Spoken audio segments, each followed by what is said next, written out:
BNP নেতা রুহুল কবির রিজভী বলেছেন, ইসলামী ফাউন্ডেশনের ডিজি নাকি বলেছেন যে জামাত ইসলামীর রোকন না হলে চাকরি থাকবে না।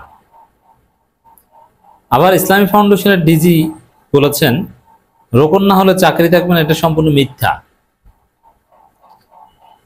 রুহুল কবির রিজভীকে ক্ষমা চাইতে হবে জামাত ইসলামীর রুকনিয়াত এবং ইসলামী ফাউন্ডেশনের চাকরি থাকা না থাকা নিয়ে এ ধরনের বক্তব্য দেওয়ার জন্য।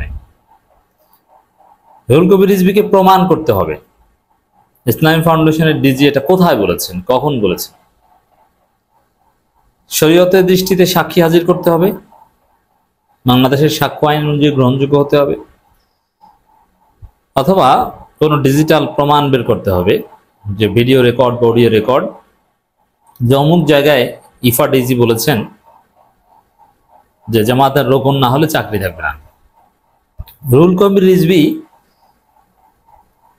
আওয়ামী লীগের যে কিছু মিথ্যুক ছিল, শেখ হাসিনা, ওবায়দুল কাদের, অথবা আর কিছু পাগলাটে টাইপের মিথ্যুক ছিল না, মিথ্যুকদের মধ্যে একটা লিমিট থাকে। পাগলাটে টাইপের মিথ্যুক ছিল, উদ্ভট মিথ্যুক। যেমন মিথ্যা বলতো, মানুষ হাসাহাসি করতো, ট্রল করতো, আবারও বলতো। বিশেষ করে স্বরাষ্ট্রমন্ত্রী দায়িত্বে যিনি থাকেন তিনি এই মিথ্যাটা ভালো বলতে পারেন। যেমন মহিউদ্দিন খান আলমগীর বলেছিলেন যে রানা প্লাজা বিএনপি জামাতের লোকজন ধাক্কাধাক্কি করে ফেলে দিয়েছে, অথবা ধানমন্ডিতে ঝড়ে গাছ পড়েছে, ওরা জামাত শিবিরের ষড়যন্ত্র। এই আওয়ামী আমলের বিশেষ করে 13 সালে এগুলো বেশি শুনতাম, মজা করতাম আমরা বিশ্ববিদ্যালয়ে। কিছু হলেই কিছু আওয়ামী মন্ত্রী বলতো যে এটা জামাত শিবিরের ষড়যন্ত্র, আবার কেউ কেউ বলতো যে এটা বিএনপি জামাতের ষড়যন্ত্র। রুহুল কবির রিজভী ওই ক্লাসের, একদম শেখ হাসিনার মতো বানিয়ে বানিয়ে মিথ্যা বলেন। যেমন এক ডাক্তারকে বিএনপি সন্ত্রাসীরা আহত করেছে, রুহুল কবির রিজভী বলছেন যে গায়ে রং মেখে বিএনপির বিরুদ্ধে অপপ্রচার চালাচ্ছে। আচ্ছা, এই যুগে গায়ে রং মেখে কারোর বিরুদ্ধে অপপ্রচার চালানো যায়? ধরা পড়ে না। অথচ ওই ডাক্তার হসপিটালে ভর্তি হয়েছে, তিনি অভিযোগ দায়ের করেছেন, তার মেডিকেল রিপোর্ট আছে, আর রিজভী বলছেন গায়ে রং মেখে। এখন আবার বলছেন যে ইসলামী ফাউন্ডেশনের ডিজি বলছেন জামাতের রোকন না হলে চাকরি থাকবে না। শুধু এর বলার মধ্যেই সীমাবদ্ধ না, রিজভী বলেছে আমি সত্য বলছি, আমি মিথ্যা বলছি না, বিশ্বাস করেন সত্যি বলছি। এগুলো হচ্ছে মিথ্যাবাদীদের একটা কৌশল। তো এখন ইফা ডিজি স্পষ্ট করেছেন যে রিজভী মিথ্যা বলছেন, অতএব রিজভীকে ক্ষমা চাইতে হবে। ইফা ডিজি এটা কেন বলবেন? আর এটা অবাস্তব। এটা রিজভী তো মিথ্যা বলা আরও ভালোভাবে শিখতে পারেনি। বিএনপি আসলে একটা ধৈর্য পার্টি, এরা আকাম করতে গেলেই ধরা পড়ে, কোনো একটা আকাম সফলভাবে করে আসতে পারে না, সব কিছু ধরা পড়ে। এই যে চাঁদাবাজি করছে, এগুলো কি সব ধরা পড়ছে না? হয়তোবা প্রশাসন দলীয়করণ, পুলিশ বিএনপির কথায় উঠে আর বসে, এ কারণে চাঁদাবাজরা গ্রেপ্তার হয় না। কিন্তু আমরা কি জানি না? এই যে জনগণ জানে, আমরা জানি, এটার হিসাব নিকাশ কি একদিন না একদিন নেওয়া হবে না? অবশ্যই নেওয়া হবে। তো দর্শক, যা করতে যায় সাথে সাথে ধরা পড়ে। আর আওয়ামী লীগ কোনো প্রপাগান্ডা বা কোনো কিছু সফলভাবে অনেকদিন যাবৎ প্রচার করতে পারত। রোকন না হলে চাকরি থাকবে না, এ ধরনের কথা বলার তো প্রশ্নই আসে না। এটা বলার মতো যে জ্ঞান দরকার, ওইটি তো রুহুল কবির রিজভীর নেই। প্রথম কথা হচ্ছে, জামাত ইসলামী রোকন এটা একটা গুরুত্বপূর্ণ পদ,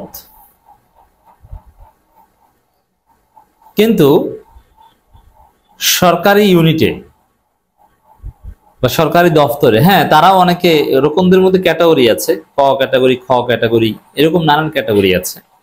তো স্বাভাবিকভাবে যারা পলিটিক্যাল রোকন, যারা রাজনীতি করে, এটা তো সরকারি কর্মকর্তার হতে পারে না, কিন্তু অরাজনৈতিক রোকন হতে পারে অনেকে। এটার সিস্টেম আছে, এটা ওই পীরদের কাছে বায়াত নেয়ার মতো। আর এটা নিষিদ্ধ করার কিছু নেই, তারা পলিটিক্যাল না, কোনো মিছিল মিটিং করে না। যেমন সরকারি কর্মকর্তা সে রাজনীতি করতে পারবেন। এখন রাজনীতি করার অর্থ কি? কোনো একটা রাজনৈতিক দলকে সমর্থন করা ভালোবাসা মানে রাজনীতি করে না। রাজনীতি করার অর্থ হচ্ছে সে মিছিল, মিটিং, রাজনৈতিক কর্মসূচি বাস্তবায়ন করতে পারবে না।